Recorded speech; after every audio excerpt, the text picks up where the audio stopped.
Nag-iba ng hugis ang mga berso, dalit at iba pang taludtod. Mula rito, makikita na malaki ang naging papel ng panitikan sa panahong ito kung saan ang mga makata ay gumagawa ng mga taludtod na may nais na magkaroon ng pagbabago at nagpapasiklab sa damdaming nasyonalismo.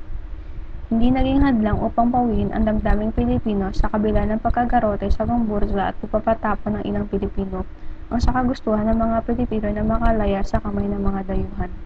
Sina Jose Rizal, Marcelo H. del Pilar at Andres Bonifacio ang nanguna sa mga makabayang Pilipino na sumulat ng mga akdang patula. Sila rin ang kinilalang pinakataluktok ng mga propagandista at maghihimagsik. Tunghayan din kay na Padre Jose Burgos, Pedro Paterno, Emilio Jacinto, Apolinario Mabini, Antonio Luna at Jose Palma ang paksang patuliksa at paglaban sa mga Kastila na ang karamihan ay nasa anyong tuluyan. Sa wikang Kastila, unang sumulat si Dr. Jose Rizal.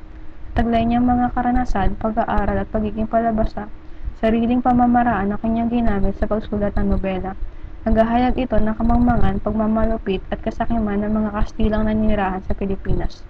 Sa maraming tulang kanyang naisulat, pinakata niya gaming ultimo adios na isinulat niya sa Fort Santiago habang nakakulong at kauna-unahang naisalin ni Andres Bonifacio sa Tagalog na pinamagatang Pahimakas ni Dr. Jose Rizal.